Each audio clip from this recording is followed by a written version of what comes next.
তো সকলকে সুস্বাগতম জানাচ্ছি আজকের ফোর ভ্যালিজের রিভিউ ক্লাসে।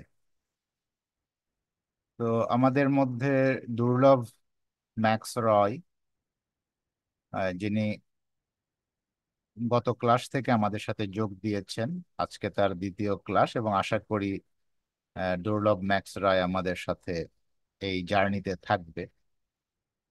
তো দুর্লভের জন্য বলে নিই যে বাহাউল্লাহর কয়েকটা রাইটিংসকে সার্বজনীন বিচারালয় ইংরেজিতে মানে কম্পাইলেশন অফ মিস্টিক রাইটিংস বলেছে, এবং এটাকে ইংরেজিতে বলছে call of the divine beloved, অর্থাৎ বলা যায় যে স্বর্গীয় প্রেমাস্পদের আহ্বান। এই নামে কম্পাইলেশনটা করেছে নতুন ভাবে হাউস অফ জাস্টিস, কিন্তু এটাগুলো তো বাহাউল্লাহর বিভিন্ন ট্যাবলেট। তো এর মধ্যে আছে তোমার, প্রথমে আমরা স্টাডি করেছিলাম সেভেন ভ্যালিজ মানে সপ্ত উপত্যকা বাংলায় আমরা বলেছি। তারপরে এখন আমরা ফোর ভ্যালিজ একবার স্টাডি হয়েছে, এটা আমরা রিভিউ করছি এখন। তো তুমি অর্ধেকে যোগ দিয়েছো। তো ইতিপূর্বে যেগুলো হয়েছে সেগুলো সব ক্লাসের রেকর্ড আছে। আমি তোমাকে ওই রেকর্ড গুলো আবার ইউটিউবে দেওয়া আছে, আমি তোমাকে ইউটিউবের লিংক দিয়ে দিব। তুমি তোমার সুবিধা মতো সময় দেখলে তাহলে তুমি আহ, বুঝতে কোনো অসুবিধা হবে না। আর আমাদের ফোর ভ্যালিজ শেষ হলে আরো কয়েকটা ট্যাবলেট আছে বাহাউল্লাহ, সেই ট্যাবলেট গুলো আমরা স্টাডি করবো। এই জন্য আমরা এই স্টাডির নাম দিয়েছি মিস্টিক স্টাডিজ। মানে ওই বাহাউল্লাহর যে মিস্টিক, এমনিতে তার সব লিখনই মিস্টিক, কিন্তু এইগুলোকে স্পেশালি মিস্টিক বলা হয়েছে, হাউস অফ জাস্টিস কম্পাইল করেছে, তো আমরা এটা স্টাডি করছি। তো আশা করি যে তুমি আমাদের এই স্টাডিতে কন্টিনিউ থাকবা। তো যেহেতু তুমি পূর্বে ছিলা না, তো আমি তোমাকে জাস্ট ইমিডিয়েট বোঝার জন্য কিছু ইয়া দিচ্ছি, আর তুমি তো পূর্বের ভিডিওগুলো দেখবাই। তো ফোর ভ্যালিজ যে আছে, ভ্যালিজ বা উপত্যকা, যেটাকে ওয়াদি বলা হয়েছে, চাহার ওয়াদি ফার্সিতে বাহাউল্লাহ বলেছে। তো ওয়াদি বা উপত্যকা বা ভ্যালি হচ্ছে এরকম জায়গা যে আহ, পাহাড়ি যে অঞ্চল আছে সেই পাহাড়ি অঞ্চলগুলোতে মানে পাহাড়ের মাঝে মাঝে কিছু সমতল জায়গা আছে। দেখা যাচ্ছে যে হয়তো ওর বামে উঁচু পাহাড়, ডানে উঁচু পাহাড়, বা মানে হয়তো মাঝখান দিয়ে একটা সমতল আছে, অথবা এমন হতে পারে চারিদিকে পাহাড় মাঝখানে একটা সমতল, আবার নিচেও পাহাড় আছে, মানে যেখান থেকে উঠে আসছে সেটাও পাহাড়। তুমি যদি গুগলে সার্চ দাও ভ্যালি তাহলে পাবা। তো এগুলোকে ভ্যালি এই জন্য বলা হয়েছে যে সাধারণত কি হয়, ভ্যালিগুলো যে পাহাড়ি যে জনপদ গুলো আছে সেখানে একদম পাহাড়ের নিচে থেকে একদম পাহাড়ের চূড়ায় উঠতে উঠতে মাঝে কিছু কিছু ভ্যালি পড়ে। সেই দেখা যাচ্ছে সেই ভ্যালিগুলোতে জনগণ বাস করে। একটা জায়গা থেকে একটা উঠে একটা সমতল পেলো, ওখানে বসবাস করে, বা ওটা একটা মানুষ ওঠার সময়ও ওই জায়গাটাতে সে রেস্ট নেয়, তারপরে আবার খাড়া পাহাড় দিয়ে ওঠে। তো এইটাকে একটা সিম্বলিক ভাবে বলা হয়েছে, আসলে তো এরকম মেটেরিয়ালি না, এটা আমাদের স্পিরিচুয়ালি, আমাদের যে জার্নি, স্পিরিচুয়ালি যে ঊর্ধ্ব আরোহণ। এবং বেসিক্যালি বলা হয় যে এই এখানে এই দুইটা সেভেন ভ্যালিজ এবং ফোর ভ্যালিজ, দুইটা ভ্যালিজেই বাহাউল্লাহ যেই শব্দটা ইউজ করেছে ফার্সিতে, ফার্সি এবং আরবি শব্দ এটা সালেক। সালেক মানে হচ্ছে আহ, এখানে ইংলিশ করা হয়েছে ওয়েফেয়ারার, মানে বলা যায় যে যাত্রী। কিন্তু যাত্রীকে কিন্তু আরবিতে বা ফার্সিতে মুসাফির বলে, ইংলিশে ট্রাভেলার বলা হয়। কিন্তু সেটা না বলার কারণটা হচ্ছে যে সালেক, যে সালেকরা হচ্ছে ওই ধরনের ট্রাভেলারকে বলা হয় যারা একটা নির্দিষ্ট লক্ষ্য অর্জনের জন্য বা একটা নির্দিষ্ট গন্তব্যের জন্য যাত্রা করে। মুসাফির এমনি এদিক সেদিক ঘুরে কিছু দেখে, বা ট্রাভেলার যারা বা টুরিস্টরা দেখার জন্য, টুরিস্টদের লক্ষ্য দেখা ছাড়া আর কিছু দেখে। কিন্তু টুরিস্ট ছাড়াও যারা ভিজিট করে একটা নির্দিষ্ট লক্ষ্য নিয়ে ভিজিট করে, তো আসলে এই সালেকের লক্ষ্য হচ্ছে ঈশ্বর, মানে সে ঈশ্বরের সান্নিধ্য লাভ করার জন্য জার্নি শুরু করে। তো এই জার্নিতে তাকে এক একটা উপত্যকা পাড়ি দিয়ে দিয়ে শেষে যেখানে মানে ঈশ্বরের নৈকট্য যে উপত্যকায়, সেই উপত্যকাতে সে পৌঁছে। তো আমরা সেভেন ভ্যালি তো আর এখন রিপিট আলোচনা করতে পারবো না। সেভেন ভ্যালি তুমি আমাদের রেকর্ডটা দেখে নিবা, বা পরে তো আমার সাথে ডিসকাসও করতে পারবা, বা তুমি নিজেও এই সেভেন ভ্যালি যে ট্রান্সলেশন আছে এটা তোমাকে দিলে তুমি পড়তে পারবা, পড়ে বুঝতে পারবা। তো ফোর ভ্যালি যে আমরা আজকে যেখান থেকে শুরু করব সেটা হচ্ছে থার্ড ফোর ভ্যালি। এর আগে আমরা রিপিটেশন একবার তো আমরা চারটাই শেষ করেছি, তারপরে আমরা রিপিটও দুইটা শেষ করেছি, আজকে তৃতীয় জায়গা থেকে শুরু করব। তো এই চারটা যে ভ্যালি আছে, এই চারটা ভ্যালির বাহুল্য নাম দিয়েছে। প্রথম যে ভ্যালিটা সেটাকে নাম দিয়েছে কাবায়ে মাকসুদান, যেটার ইংলিশ করা হয়েছে the sanctuary of the desired one, Bangla করা হয়েছে কাঙ্ক্ষিত জনের ভজনালয়। তো কাবাকে ভজনালয় করা হয়েছে। কাবা শব্দটা জানো, যেটা ইসলামিক টার্মিনোলজিতে যে মক্কায় যেখানে একটা মুসলমানরা উপাসনার জন্য যায় বা হজ করার জন্য যায়, সেটাকে মুসলমানরা কাবা বলে। তো আসলে কাবা বেসিক্যালি অর্থটা হচ্ছে যে ভজনালয়, এবং এই ভজনালয় মানে যার দিকে মুখ ফিরে, যাকে লক্ষ্য করে ভজনা করা হয়, তো যাকে ভজনা করা হয় সে হচ্ছে কাবা। তো এখানে কাবায়ে মাকসুদান, স্পিরিচুয়ালি কাবা হচ্ছে আমাদের ঈশ্বর বা আল্লাহ। আমরা তো তারই ভজনা করি, মানে তার দিকে। তো এটা হচ্ছে ফার্স্ট ভ্যালি। আচ্ছা, 1 মিনিট, হ্যাঁ। জি। কাবা আর কাশী, কাশী, হিন্দুরা যে কাশীতে যায়, জি।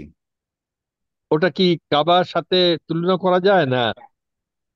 তুলনা করা যায় না? আহ না আঙ্কেল,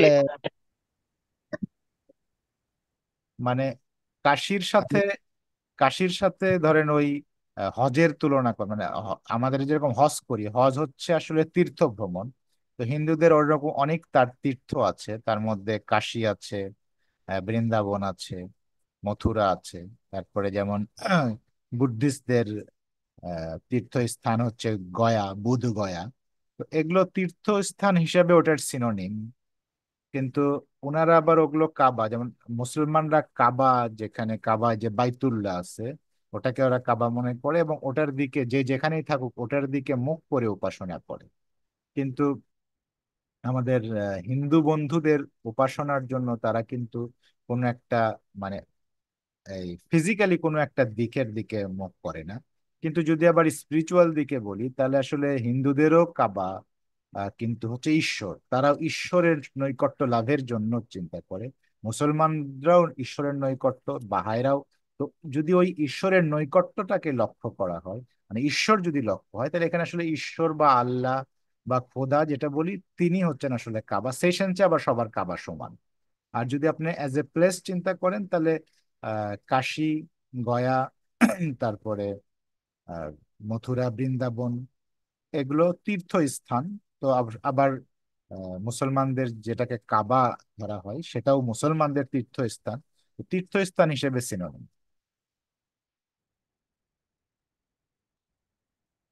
তো এখন দ্বিতীয় যেটা আমরা পড়ে শেষ করেছি গত ক্লাসে, সেটা সেই উপত্যকাকে বলা হয়েছে, বাহাউল্লাহ যে ওয়ার্ড দিয়েছে হুজরাতু মাহমুদান, যেটার ইংলিশ করা হয়েছে the court of the all praised, আর বাংলা করা হয়েছে প্রশংসিতের দরবারে বসবাসরত,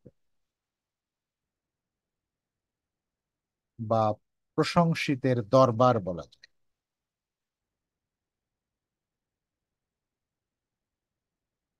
এটা দরবার পর্যন্ত রাখলেই মনে হয় যে বেটার হবে। প্রশংসিতের দরবার, সর্বপ্রশংসিতের দরবার। এরপরে আমরা এখন যেটা আজকে শুরু করব, 20 থেকে শুরু হবে, সেই উপত্যকার নাম দেওয়া হয়েছে বাহাউল্লাহ যেটা আরবিতে বলেছেন বাইতু মসজুবান, যেটার ইংলিশ করা হয়েছে the abode of the lodestone of the hearts, যেটার ইংলিশ করা হয়েছে হৃদ চৌম্বকের নীড়। আর 4 নাম্বার তো আমরা পরে যাব, তখন বুঝবো। তো মজার ব্যাপার হচ্ছে যে এই আহ, প্রত্যেক উপত্যকায় দেখো, প্রথমটা হচ্ছে ভজনালয়, মানে ওটা একটা আলয়, একটা প্লেস বা একটা গৃহ। যেমন কাবাও কিন্তু একটা গৃহ, বাইতুল্লাহ মানে আল্লাহর গৃহ বলা হয়। হুজরাতও হচ্ছে যে এটা মানে গৃহের যে, ওটাও গৃহকেই বোঝানো হয় হুজরা, মানে একটা সারাউন্ডিং, মানে বাউন্ডারি আছে এরকম একটা প্লেসকে হুজরা বলা হয়, যেটাকে ইংলিশ বলা হচ্ছে কোর্ট। আর বাইত মানে হচ্ছে বাড়ি বা নির। হ্যাঁ, তো তিনটাই কিন্তু প্লেস, প্লেসের সাথে সম্পর্কিত। এবং আমরা যখন প্রথম দিকে পড়ে এসেছিলাম, প্রথমবার, তখন আমরা এই যে চারটা যে,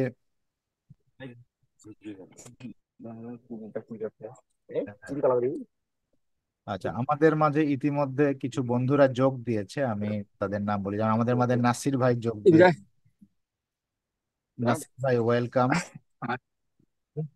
তারপরে আমাদের মাঝে পলাশ পলাশ রায় যোগ দিয়েছে। পলাশ রায় ওয়েলকাম।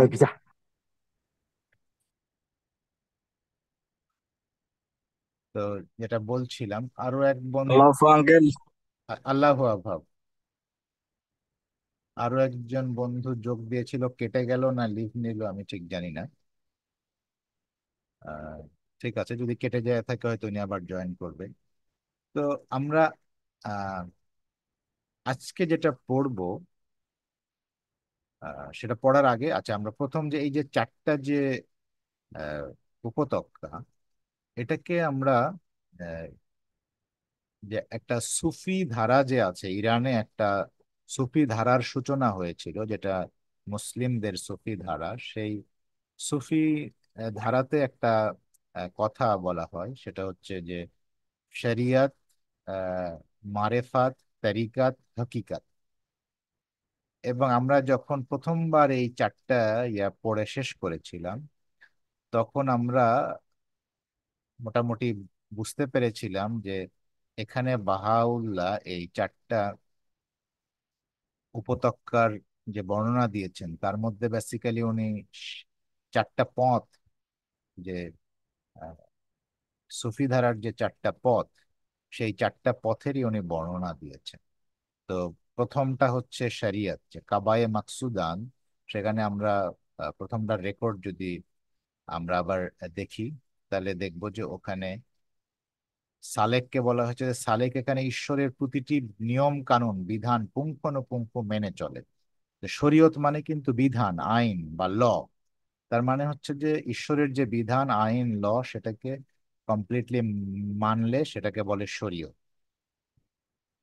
এখন এমনিতে আমাদের সমাজে ওই শরীয়ত, মারেফাত, তরিকাত, হকিকত, এই এগুলোকে আলাদা আলাদা পথ মনে করা হয়, কিন্তু সেটা একটা মানে ভ্রান্ত ধারণা। আসলে একটা আলাদা পথ নয়। মানে এখানে আমরা এই ফোর ভ্যালির কারণে বুঝলাম যে আসলে একই পথের এক একটা উপত্যকা এটা। যদি আমরা একটা পাহাড়ের গোড়া থেকে নিয়ে পাহাড়ের চূড়ায় উঠতেছি, তাহলে আমরা এই মাঝে এক একটা করে উপত্যকা পাড়ি দিয়ে আর একটা উপত্যকায় যাচ্ছি, একটার পরে আরেকটা, একটা স্টেপ বাই স্টেপ। এটা কিন্তু ভিন্ন পথ নয়, মানে একই পথের বিভিন্ন ধাপ। হুম, এটা বাহাল্য খুব সুন্দর ক্লিয়ার করতো। প্রথম ধাপটা হচ্ছে শরীয়ত। তার মানে শরীয়ত ছাড়া, ঈশ্বরের বিধান মান্য করা ছাড়া কিন্তু এই পথে থাকা যাবে না, মানে এই পথ থেকে আমরা ছিটকে পড়বো। মানে যদি আমরা শরীয়ত না মানি, তাহলে পরের যে উপত্যকা মারেফাত, সে মারেফাতে আমরা পৌঁছাতে পারবো। আর তরিকাত যেটা মানে রাস্তা, সেটা হচ্ছে যে আহ, শরীয়ত মারেফাত গেলে আমরা প্রকৃত যে রাস্তা, সেই রাস্তায় মানে উঠতে পারলাম। মানে তার মানে বোঝা যাচ্ছে যে শরীয়ত এবং মারেফাত এ পর্যন্ত আমি যে ঈশ্বরের সান্নিধ্যের পথ পুরোপুরি পাই না, মানে যতক্ষণ না আমি তরিকতে আহ, পদার্পণ করি। তো আমরা আজকে যেটা পড়বো সেটা ইন এ সেন্স তরিকত, যে আমরা যখন সালেক কোন অবস্থাতে আহ, হচ্ছে এই তরিকতে পৌঁছায়। আর যেটা হচ্ছে সর্বশেষ উপত্যকা, সেটাই হচ্ছে হাকিকাত। হাকিকাত মানে রিয়ালিটি। তখন সালেক আসলে সবকিছুর রিয়ালিটিটা সে ফিল করতে পারে। মানে তখন সে একদম ঈশ্বরের সান্নিধ্যে যে, মানে ঈশ্বরের সৃষ্টি এবং সালেক নিজের সমগ্র সৃষ্টি জগতের যে রিয়ালিটি সেটাকে সে ফিল করতে পারে। কিন্তু এই জার্নিটা শুরু হয়, প্রথমে সে হয়তো কিছুই বোঝে না। প্রথমে জাস্ট বিশ্বাস করতে হবে ঈশ্বরকে। ঈশ্বর যে বিধান দিয়েছেন সেটা বুঝি না বুঝি পুঙ্খানুপুঙ্খ মেনে চলতে হবে। এই মেনে চলার ফলেই আমার পরবর্তীতে মারেফাত, যেটা জ্ঞান অর্জন হবে। এই জ্ঞানের ফলে আমি তখন পথ দেখতে পাবো তার কাছে যাওয়ার। সেই পথে চলে তখন আমি সঠিক পথ পাবো, মানে সিরাতুল মুস্তাকিম যদি বলি, তাহলে সিরাতুল মুস্তাকিম এই দুইটা স্টেজের পরে সিরাতুল মুস্তাকিমে আমি মানে উঠি এবং তারপরে তার সান্নিধ্য লাভ করি। তো আমি এই বর্ণনাগুলো এই জন্য দিলাম যে আমাদের মাঝে দুর্লভ এবং পলাশ রায় যেহেতু নতুন, তো একটু ভূমিকা দিয়ে শুরু করলাম। এখন আমরা যে 20 নাম্বার প্যারা, এই 20 নাম্বার প্যারা থেকে শুরু করছি। তো মানে প্রথম 20 নাম্বার প্যারাটাই আজকে পড়বো এবং তারপরে একটু আলাপ করব, সবার একটু আলাপ শুনবো। তো তাকে তুমি কি পড়তে পারবা?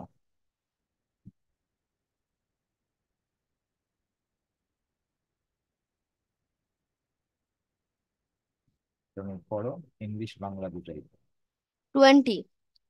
If the lovers be among them that abide within the precincts, প্রিসিংস। precincts of the abode of the lordstones of hearts, no soul may dwell on on this kingly throne save the countenance of love. I am powerless to describe these stations or to depict it in words. Love shunneth this world and that world too. In him are Lunasius 70 and 2. The minstrel of love harpeth this lay. Servitude enslaveth, lordship doth betray. 20. যদি প্রেমিকরা তাদের অন্তর্ভুক্ত হয়ে থাকে যারা হৃদচুম্বকের নীড় বাইতু মাজরুবানদের অধিবাসী, তবে প্রেমাস্পদের মুখমণ্ডল ব্যতীত অন্য কোনো আত্মা এই রাজকীয় সিংহাসন অধিষ্ঠিত হতে পারে না। এই স্টেশনের বর্ণনা করতে বা শব্দ দ্বারা ইহা চিত্রিত করতে আমি অক্ষম। ইহলোক ও পরলোক উভয় স্থলেই প্রেম উপেক্ষিত ধন। হেথা ও তথায় আছে উন্মাদ আছে 72 জন। প্রেমের সঙ্গীতজ্ঞ শ্যামা সঙ্গীতে গায় উচ্চ স্বরে। দাসত্ব বানায় দাস, প্রভুত্ব বিশ্বাসঘাতকতা করে।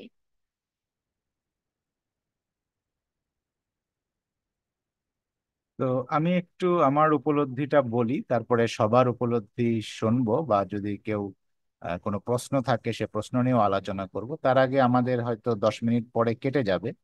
কেটে গেলে আমি আবার মনে করে দিচ্ছি, কেটে গেলে আপনারা আবার যোগ যোগ দেবেন। তো বলছে যে এই যে আহ, তৃতীয় যে উপত্যকা, সেটাকে বলা হয়েছে হৃদ চৌম্বকের নীড়, বাইতু মাজজুবান। তো যখন সালেক এই দুইটা আগের দুইটা উপত্যকা পার হয়ে তৃতীয় এই উপত্যকায় যখন সে আসে, তখন তাকে এর অধিবাসী বলা হচ্ছে। যে এখানে আসার পরে প্রেমাস্পদের মুখমণ্ডল ব্যতীত অন্য কোনো আত্মা এই রাজকীয় সিংহাসনে অধিষ্ঠিত হতে পারে না। তার মানে হচ্ছে যে এখানে আসার পর ওই যে হৃদ চম্বুক মানে হার্ট, যে তার aboard of the lodestone of the hertz, তো তার হৃদয়ে তখন কি থাকে, মানে তার হৃদয়ে তখন প্রেমাস্পদ অর্থাৎ ঈশ্বর ছাড়া তার হৃদয়ে আর কিছু থাকে না। ধরেন যখন সে প্রথম উপত্যকাতে থাকে, তখনও তার মধ্যে হয়তো এই জাগতীয় ধন সম্পদ বা জাগতীয় পদ পদবি, জাগতীয় যে এক্সটার্নাল যে অ্যাফেয়ার্স গুলো, সেগুলো পাশাপাশি করে। কেননা বলা হয় যে শরীয়তে যখন মানুষ থাকে, শরীয়তে সে বৈষয়িক সব কাজকর্মই করবে। ইভেন মারেফাতে হয়তো কিছু কম করবে, বেশি। কিন্তু সালেক যখন এই স্টেজে আসে, এই স্টেজেও সে হয়তো পার্থিব কাজকর্ম করে, হতে পারে সে বিজনেস করে, বা হতে পারে সে চাকরি করে, বা সেই স্টুডেন্ট, ইভেন হয়তো কিছুই মানে স্টুডেন্ট আছে বা যে কোনো একটা পেশায় আছে, সে পেশাটা হয়তো সে করে, কিন্তু ওই পেশাগত উন্নতি বা তার জাগতিক উন্নতি এগুলো তার কিছু আর হৃদয়ে থাকে না। তার হৃদয়ে শুধু একটা জিনিসই সে অলওয়েজ পেতে চায়, সেটা হচ্ছে ঈশ্বর। মানে এই এই লেভেলে সালেক বা আহ, আহ, যে ঈশ্বরের পথের পথিক, সে ঈশ্বর ছাড়া সে আসলে আর কিছু চায় না।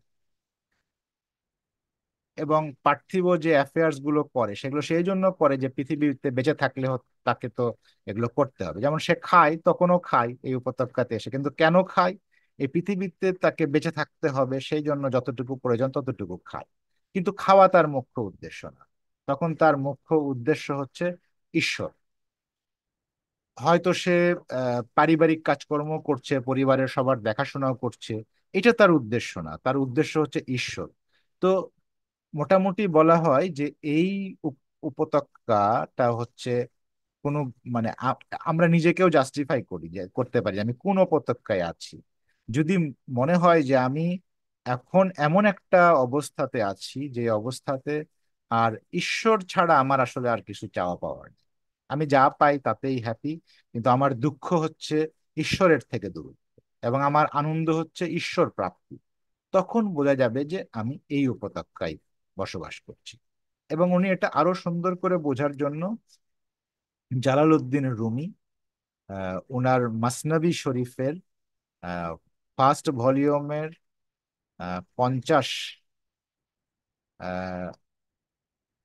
50 নাম্বার চ্যাপ্টারের সম্ভবত আমি ইয়াটা দিয়েছিলাম এখানে, এটাতে ক্লিক করলে যাওয়া যাবে, এবং 4719 নাম্বার এই কবিতার শ্লোক, এটাকে বাহাউল্লাহ কোট করেছে। তো এটার এখানে আছে যে, সেখানে বলা হয়েছে যে ইহলোক ও পরলোক উভয় স্থলেই প্রেম উপেক্ষিত ধন, হেথা ও তথায় আছে উন্মাদ আছে 72 জন, প্রেমের সঙ্গীতজ্ঞ শ্যামা সঙ্গীতে গায় উচ্চ স্বরে, দাসত্ব বানায় দাস প্রভুত্ব বিশ্বাসঘাতকতা করে। তো এটা কবির কবিতা, তো আমি এটা থেকে যেটা বুঝতে পারি, আমার উপলব্ধি আপনাদের সাথে শেয়ার করছি, আপনারাও পরে বলবেন। সেটা হচ্ছে যে ইহলোক পরলোক ইহলোক মানে মানে এখন আমরা যেখানে বসবাস করছি, পরলোক মানে এর পরে আমরা যেখানে যাব, যখন আমাদের এই দেহ থাকবে না, এই বাহ্যিক আহ মানে মেটেরিয়াল ওয়ার্ল্ডে থাকবো না, কিন্তু আমরা তো থাকবো। আমরা তো জানি যে আমাদের যে আত্মা অবিনশ্বর। তো আমরা যেখানেই মানে যেই স্থলে যাই, সেখানে মানে প্রেম হচ্ছে উপেক্ষিত ধন। মানে প্রেম একটা ধন, কিন্তু সব জগতেই এটাকে সবাই গুরুত্ব দিতে পারে না। আর হেথা ও তথায় মানে এখানে এবং পরবর্তীতে সব জায়গাতেই উন্মাদ মানে যারা প্রেমিক, এখানে উন্মাদ বলতে প্রেমিকদেরকে বলেছে। তো প্রেমিকদেরও এক ধরনের প্রেমিক না, ধরেন অনেক ধরনের, এই 72 বলে এটা ম্যানি বোঝানো হয়েছে। মানে এই 72 শব্দটা যেমন ইসলামেও আছে যে একসময় মুসলমানরা 72 দলে ভাগ হয়ে যাবে।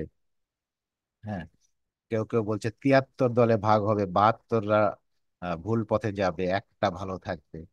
তো 72টা হচ্ছে আসলে ম্যানি, অনেক বোঝানোর জন্য, আসলে এক্স্যাক্টলি 72 আমার উপলব্ধি সেটা না।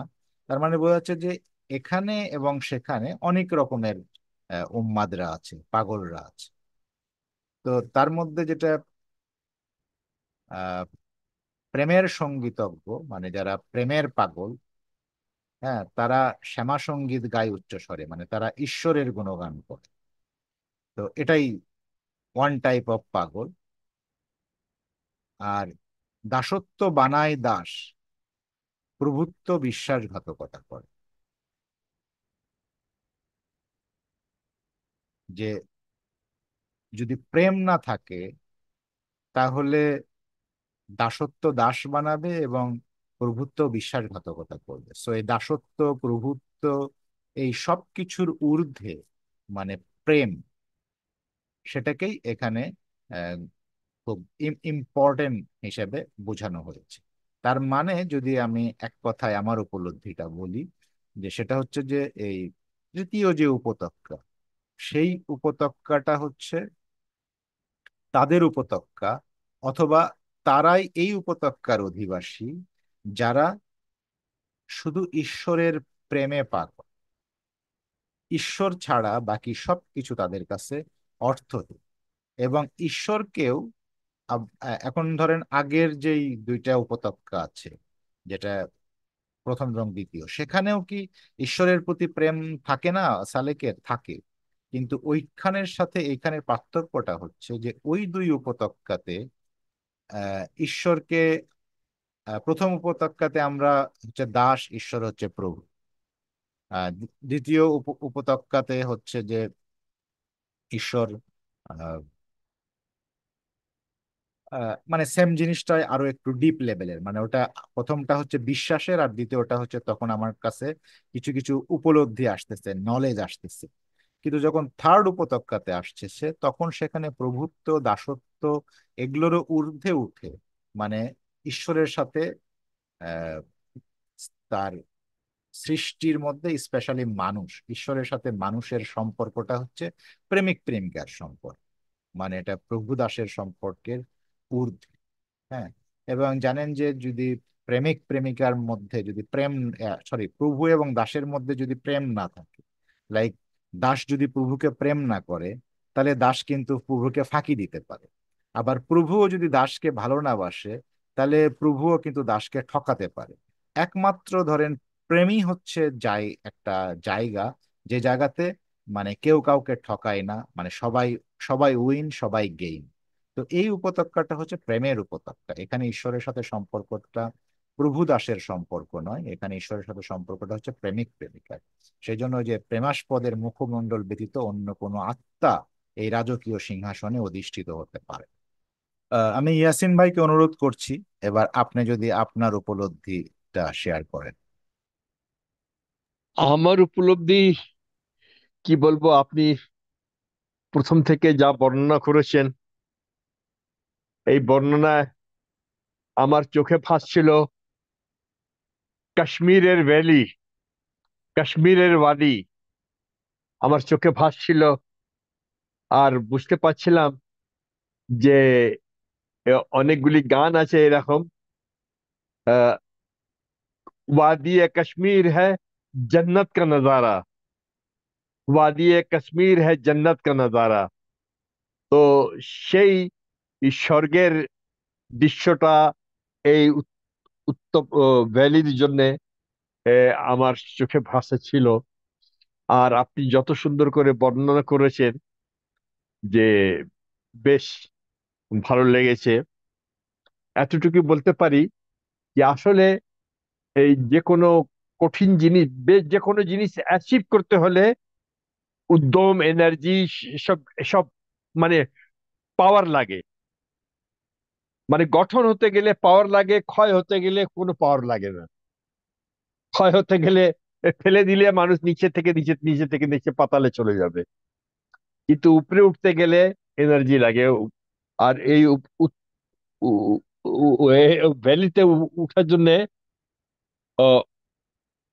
এক স্থান থেকে এক স্থান উঁচু এই স্টেজে যাবার জন্য, উঁচু র্যালিমে যাবার জন্য আমাদেরকে চেষ্টা করতে হবে।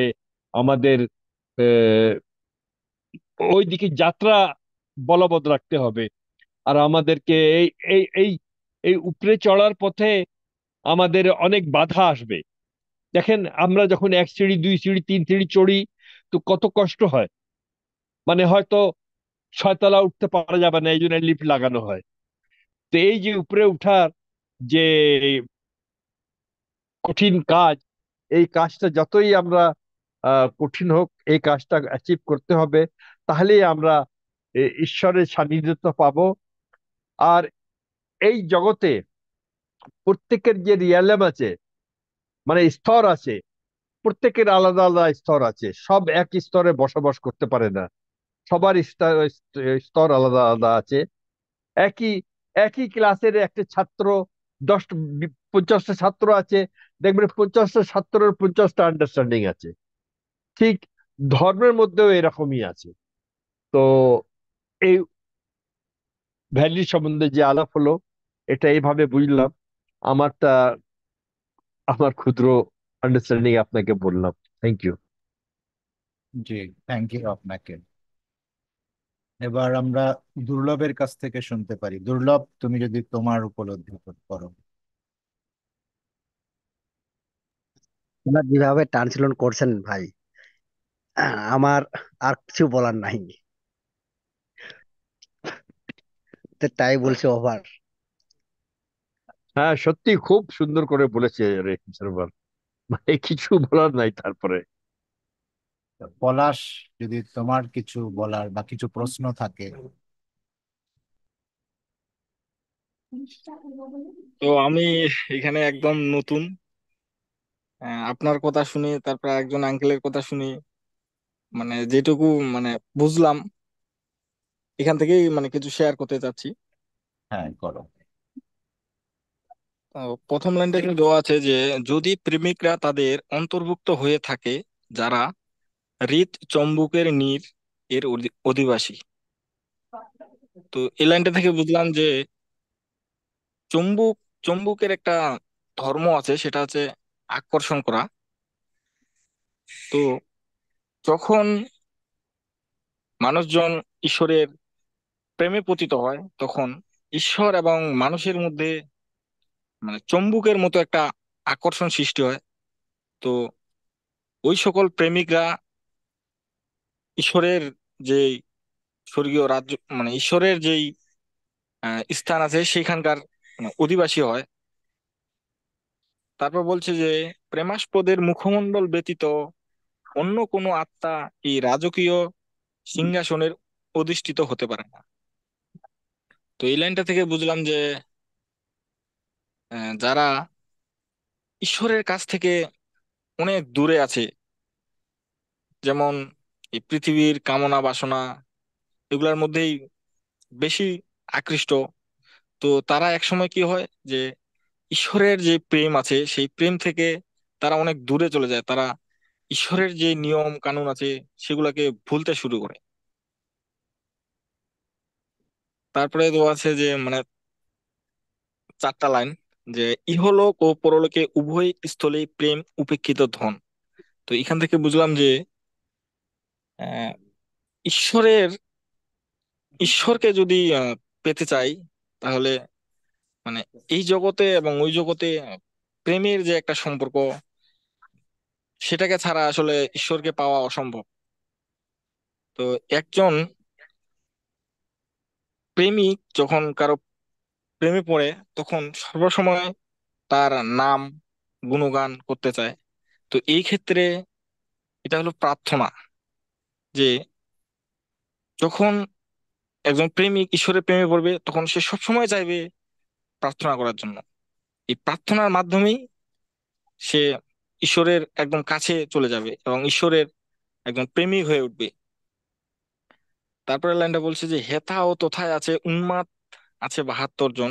তো এখান থেকে বুঝলাম যে অনেক আছে, অনেক মানুষ আছে যারা সবসময় ঈশ্বরের সান্নিধ্য পেতে চায়, তার প্রেমে পড়তে চায়। তারপরে লাইনটা আছে যে প্রেমের সঙ্গীতজ্ঞ শ্যামা সঙ্গীতের গান উচ্চস্বরে দাসত্ব বানায় দাস প্রভুত্ব বিশ্বাসঘাতকতা করে। তো এখান থেকে বুঝলাম যে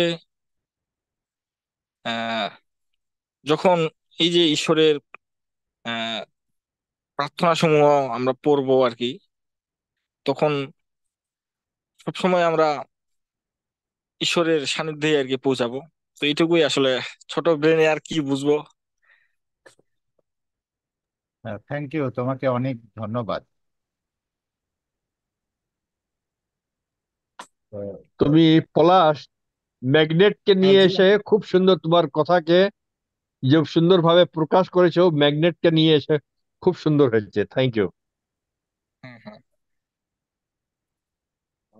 আহ, তবে এই তুমি বলার সময় যখন এই যে রাজকীয় সিংহাসন, আমি আমার প্রথমবারের সময় এইটা সম্পর্কে একটু বলি না। এই রাজকীয় সিংহাসন বলতে কিন্তু আমাদের হৃদয়কে বোঝানো হচ্ছে, এবং হৃদয় বলতে এই মেটেরিয়াল হৃদয়, হার্ট মানে ওই রক্তের পিণ্ডটা না, মানে হৃদয় বলতে যে আমাদের এই যে আশা আকাঙ্ক্ষা, সেটাকে তো আমরা বলি হৃদয় দিয়ে চাওয়া। হ্যাঁ, বা কাউকে যে হ্যাঁ, ভালোবাসা, হৃদয় দিয়ে ভালোবাসা হয়, সেজন্য আমরা ওই হার্টের সিম্বল দেখাই।